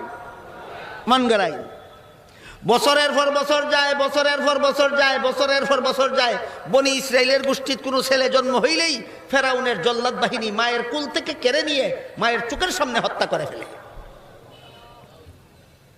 আমার মনে হয় সেই ফেরাউনের জল্লাদ বাহিনীও একটা কিচ্ছা আছে, ওই কিচ্চার রাজার জল্লাদ বাহিনীর চেয়ে মন্দের ভালো ছিল। ফেরাউনের জল্লাদ বাহিনী কিচ্চার জল্লাদ বাহিনীর চেয়ে মন্দের ভালো ছিল। কিচ্চাটা কি? একটা গল্প আছে। গল্প, এক দেশও আসিল এক রাজা। এখন কি তফসিরের কথা কইতেছি না, একটা গল্প। গল্প। কি গল্প? এক দেশও আসিল এক রাজা। রাজা আইন করলো, আমার দেশে যত জন্তুর কান 4 আঙ্গুলের চেয়ে বেশি লম্বা, এগুলির কান কেটে দাও। আমার দেশের যত জন্তুর কান 4 আঙ্গুলের চেয়ে বেশি লম্বা, এই সবগুলির কান কেটে দাও। জল্লাদ বাহিনী চুরি চাক্কু নিয়ে সারা দেশে ঘোরাফেরা করে, কান কাটা জল্লাদ বাহিনী। সংবাদ পেয়ে ভেড়ার দল দেশান্তর হওয়ার জন্য রওনা হইল। মেরার হাল দেশ থেকে ভাগার জন্য রওনা হইল। মেরার ফাল রাজার আইনের আওতায় পড়েনি। মেরার খান 4 আঙ্গুল না 1.5 আঙ্গুল না, রাজার আইন হইল 4 আঙ্গুল লম্বা হইলে কান কাটো, এর কম হইলে কাটার কথা না। খবর ভাইয়া মেরার ফাল বাক্ত রওনা হয়েছে। রাস্তায় খরগোশের সাথে দেখে। খরগোশের খান আদাত লম্বা থাকে, হে পরে রাজার আইনের আওতায়। খরগোশে মেরার ফালের দিকে, তোরা কই যাস? কয় দেশ থেকে বাগতাম। বলে কেন? কয় জানোস না রাজার খান কাটা জল্লাদ বাহিনী বাড়িছে। খরগোশে কয় আরে ব্যাককলের দল, রাজার কান কাটা জল্লাদ বাহিনীর আইনের আওতায় পড়লে আমি পড়ি। আমার কান 4 আঙ্গুল থেকে লম্বা, কাটলে আমার কান কাটবো। তোরার কান তো 1.5 আঙ্গুল, তোরার কান তো কাটতো না, তোরা বাগস কেন? কয় তুমি এখনো কিচ্ছু টের পাইছো না। বলে না, কি হয়েছে? ই রাজার জল্লাদ বাহিনী এত বড় অবিচার, এইগুলি আগে কান কেটে ফেলে পরে মাফে। আগে কাটিলাই বাদে মাফে। আমার 1.5 আঙ্গুল খান আগে যদি কাটিয়াই ফেলায়, পরে আর মাফলেই কি আসে যায়, আর না মাফলেই কি আসে যায়। এই দেশ থেকে আমার দেশান্তর হয়ে যাওয়াই ভালো। ফেরাউনের জল্লাদ বাহিনী এইরকম ছিল না। গল্ফের জল্লাদ বাহিনী রাজায় যেই পরিমাণ আইন করছে সেই পরিমাণ না, আরো অ্যাডভান্স। কিন্তু ফেরাউনের জল্লাদ বাহিনীর মধ্যে অ্যাডভান্স ছিল না। ফেরাউনের জল্লাদ বাহিনীর বেড়ে রাজায় যতটুকু আইন করেছে ততটুকুই করত। বনি ইসরাইলের গোষ্ঠীতে কোনো ছেলে জন্ম হইলে সেই ছেলেকেই হত্যা করে ফেলে, অন্য কাউকে নয়। তাহলে ফেরাউনের জল্লাদ বাহিনী বেশি খারাপ না গল্ফের রাজার জল্লাদ বাহিনী আরো খারাপ? গল্ফের রাজার জল্লাদ বাহিনী আরো খারাপ। বৎসরের পর বৎসর যায়, ফেরাউনের জল্লাদ বাহিনী বনি ইসরাইলের বংশের ছেলে জন্ম হইলেই কাটতে ফেলে। 10 বছর 20 বছর 30 বছর পরে ফেরাউনের দেশ বনি ইসরাইলের গোষ্ঠী লেবার পাওয়া যায় না। বলেন তো কেন? পুরুষ নাই। রাজার গোষ্ঠীর লোক দিয়া সুইফারের কাজ করাইতে হয়। মানব রচিত আইনের ফল। কিসের ফল? মানব রচিত আইনের ফল। রাজার দরবারও সমস্যাটা উত্থাপন হলো। মহারাজ, আমাদের আইন মতো আমরা এত বৎসর যাবৎ নবী হইতো না। বনি ইসরাইলের গোষ্ঠীর নবী হইলে আমরা জুলুমের বিচার যে করবো, কেউ ফিট বাঁচাইতে পারবে না। ফিট বাঁচানির লাগে যে আইন করছো, ই আইনে তো এখন কিচ্ছুই বাঁচে না। এখন তো সুইফারের কাজ করানি লাগে রাজার গোষ্ঠীর লোক দিয়া। এখন সমস্যার সমাধান কি? এখন ফেরাউনে কয় আইনটা একটু সংশোধন করে দেয়।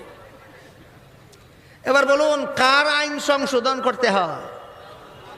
হ্যাঁ, মন গড়া আইনের সংশোধন করতে হয়।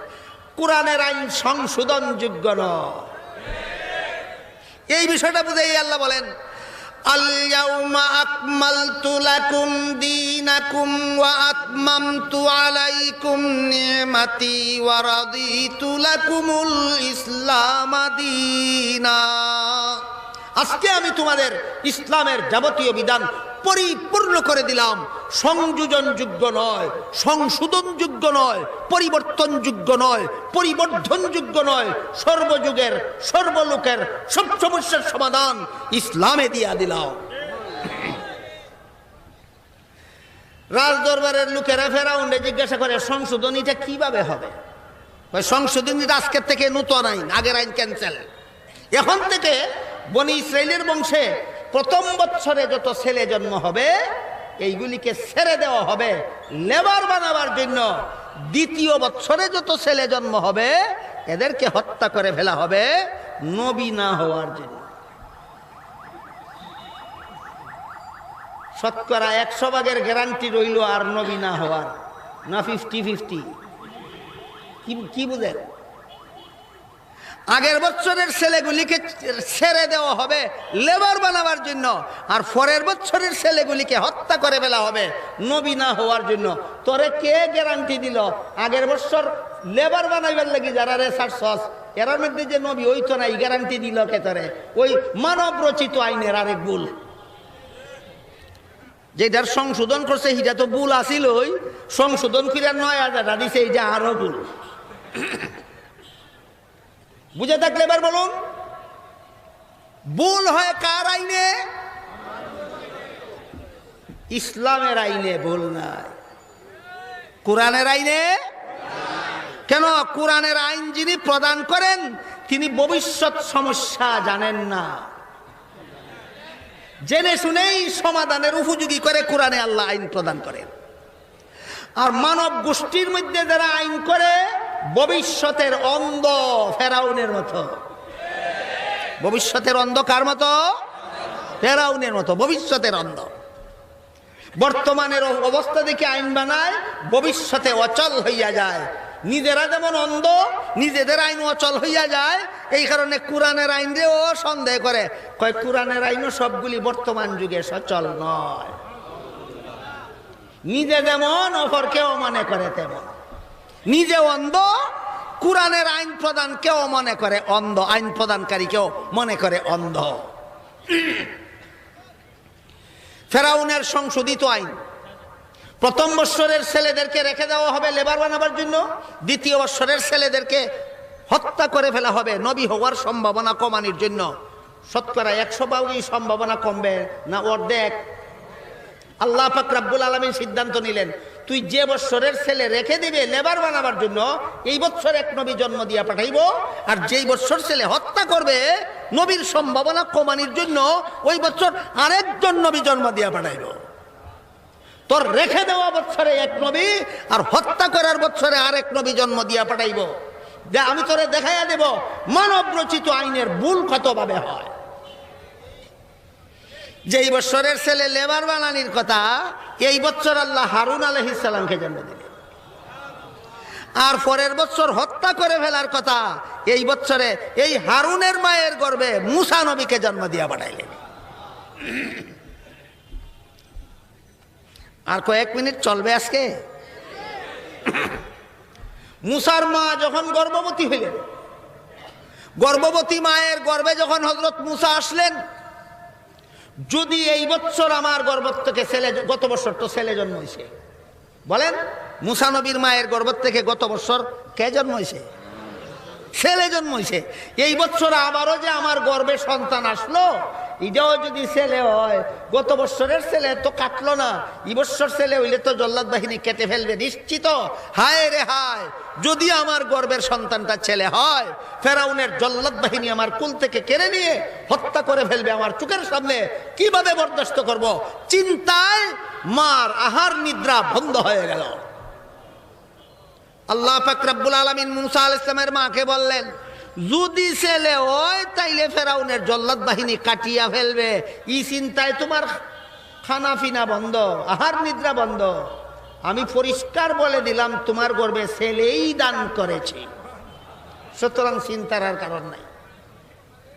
ফেরাউনের তো 100 থেকে 50-তে আসছিল, এখানে তো 50 থেকে 100-এ গেল। কি বলে? এতদিন পর্যন্ত মুসা আলাইহিস সালামের মায়ের সন্দেহ ছিল, যদি ছেলে হয় কাটবে, যদি মেয়ে হয় কাটবে না, 50-50। আল্লাহ বলে দিলেন, যদি না ছেলে হই আরো 50-50 না 100/100, বাস 100/100 ছেলে হয়ে দিছি, জন্ম হইলে কেটে ফেলবে, এই চিন্তায় তুমি বিভোর। আমি আল্লাহ তোমাকে বলে দিলাম, এই ছেলে ভূমিষ্ঠ হওয়ার পর ছেলেকে একটা বাক্সে ঢুকাবে, বাক্সটা নীল নদে ভাসিয়ে দেবে, এই পর্যন্ত তোমার কাজ।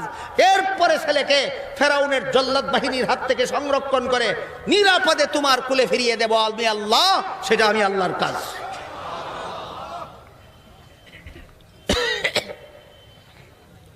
দুইটা কাজ মাকে দিলেন। ছেলে ভূমিষ্ঠ হলে পরে মায়ে করবেন কত টাকা? একটা হইল নতুন ছেলেটাকে বাক্সে ঢুকাইবেন, আর একটা হইল বাক্সটা নদীতে বাসাইবেন। কটা কাজ মারে দিলেন, আর বাকি সব কাজ আল্লাহ নিজে নিলেন। যে দুইটা কাজ মারে দিলেন, এই দুইটা কাজ আল্লাহ করার ক্ষমতা ছিল না। আল্লাহর কি ক্ষমতা আছে একটা শিশু বাক্সে ঢুকাইবা? না নাই। আল্লাহর কি ক্ষমতা আছে একটা বাক্স নদীতে ভাসাইবা? না নাই। ক্ষমতা আছে, মারে দিলেন কেন? বাক্সে ঢুকানির কাজটাও তো আল্লাহ নিজেই করতে পারতেন, নদীতে বাসানির কাজটাও তো আল্লাহ নিজেই করতে পারতেন। দুই কাজ এই শিশুর মা এরে দিলেন কেন? দুনিয়ার মানুষকে এই কথা শিক্ষা দেওয়ার জন্য যে তোমাদেরকে দুনিয়াতে পাঠাইছি, তোমাদের সব কাজ আমি করে দেওয়ার জন্য নয়, তোমরাও কিছু দায়িত্ব পালন করতে হবে দুনিয়াতে, এই সবক শিক্ষা দেওয়ার জন্য কিছু কাজ মাকে দিলেন। আর তোমাদের কাজ ওই ফলাফলের জন্য গ্যারান্টি নাই, আমি আল্লাহ যদি সহযোগিতা না করি, ওইটা বোঝাবার জন্য আল্লাহ নিজে কিছু কাজ নিলেন আর মুসা নবীর মাকে কিছু দায়িত্ব দিলেন। বিষয়টা যারা বুঝে না তারা কয় যা করার আল্লাহ করবে, আমাদের কিছু করার না। এটারে কয় কথা সত্য মতলব খারাপ। যা করার আল্লাহ করবে এইটা ঠিক আছে, কিন্তু আমাদের কিছু করার নাই, এর মতলব খারাপ। আমি জিজ্ঞাসা করি, মানুষের ঘরে সন্তান জন্ম দেয় কে? বিয়াও করে আল্লাহ না? ওই করে সন্তান ভাইবার লাগি আল্লাহ রে কয়, আবার নিজে বিয়াও করে। এই সময় মাথা লয় না, এই সময় কয় আল্লাহর কাম আল্লাহ করবো, আমার কাম আমার করণ লাগবে। আর ধর্মের ব্যাপারে, ইসলামের ব্যাপারে আইয়া কয় আমাদের কিছু করার নাই, যা করার আল্লাহ করব। এটারে কয় জাতে মাতাল তালে ঠিক। বলুন, কৃষকের ক্ষেতে ফসল দেয় কে? আগাছাও সাফ করে আল্লাহ, সার গোবরও ক্ষেত আল্লাহ ছিটাইয়া দেয়, নাই নিজেই দেয়। এই সময় কয় না আল্লাহ করবো, আমার কিছু করার নাই। রোগ মুক্তি দেয় কে? ঔষধও আল্লাহ খায় না, নিজেই হাসপাতাল গিয়া ভর্তি হয়। এই সময় সব কাজ আল্লাহ করবো, আমার কিছু করার নাই কয় না। এটারে কয় যাতে তালে ঠিক, তালে ঠিক। সন্তান আল্লাহ দিব, তারপরেও বিয়ে আমার করতে হবে, এটা বুঝে তালে ঠিক। ফসল আল্লাহ দিবে, তারপরেও কৃষিকাজ আমার করতে হবে, এটা বুঝে তালে ঠিক। রোগ মুক্তি আল্লাহ দিবে, তারপরে ঔষধ আমাকেই খেতে হবে, এটা বুঝে তালে ঠিক। কিন্তু দিনের বেলায়, ধর্মের বেলায়, ইসলামের বেলায় যা করার আল্লাহ করবে, আমার কিছু করার নাই, জাতে মাতাল। এইটা কয় জাতে মাতাল তালে ঠিক। এই জাতে মাতাল তালে ঠিক বুঝার জন্য একটা গল্প বলি, শুনুন। এক লোকের টুকরির মধ্যে কলার বোঝা, এক টুকরি ভরা কলা বাজারে নিয়ে যায় ব্যস্ত। রাস্তায় পাইকারে সবগুলি কলা 5 টাকা হালির দাম সাব্যস্ত করে কিনে ফেললো। এখন শুধু গনে গনে সমঝাইবে, গন্যা সমঝাইবে। এক টুকরির মধ্যে কত আলি কলা, গনিয়া সমঝাইতে হবে না না গনিয়া? গনে আর দেয়, গনে আর দেয়, গনে আর দেয়। মাঝে মাঝে 3টা করে আলি গনে। যখন খরিদ্দারে কইল এই বেটা 3টা আলি গনছস, এখন কয় ভাই সরি, দুঃখিত, আমার মাথাটা ঠিক না। কতক্ষণ পরে আবার 3টা করে আলি গনছে, আবারও কয় আমার মাথাটা ঠিক না। কতক্ষণ পরে আবারও 3টা আলি গনছে, আবারও কয় আমার মাথা ঠিক না। এইবার খরিদ্দারে কয় এই তোর মাথা যদি খারাপ হইয়া থাকছিল, তাইলে যেমন ভাবে মাঝে মধ্যে 3টা করে আলি গনছস, ফাঁকে ফাঁকে ফার্স্টত তো আলি গনতে পারস। কয় অত খারাপ হয়েছে না। এইটারে কয় জাতে মাতাল তালে ঠিক। মাতাল হইছে 3টা করে আলি গন্ডার লাগি, তালে ঠিক 5টা করে গন্ডার লাগি মাতাল হইছে না। ঠিক তেমনি ভাবে ক্ষেত গিয়া কয় গৃহস্থী আমারই করার লাগবো, যদিও ফসল আল্লাহ দিব। সংসারও গিয়া কয় বিয়া আমারই করতে হবে, যদিও সন্তান আল্লাহ দিবে। অসুস্থ হইলে কয় ঔষধ আমারই খাইতে হবে, যদিও রোগ মুক্তি আল্লাহ দিবে। ইসলামের বেলায়, দিনের বেলায়, ধর্মের বেলায় আসে বলে আমার কিছু করার নাই, আল্লাহর হাওলা করলাম।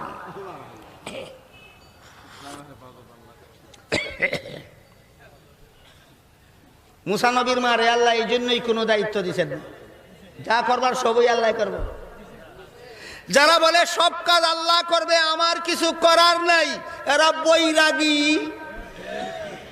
যারা বলে সব কাজ আমি করব, আল্লাহর কিছু করার নাই, এরা নাস্তিক। যারা বলে আল্লাহর কাজ আল্লাহ করবে, আমার কাজ আমাকেই করতে হবে, এরাই মুমিন মুসলমান।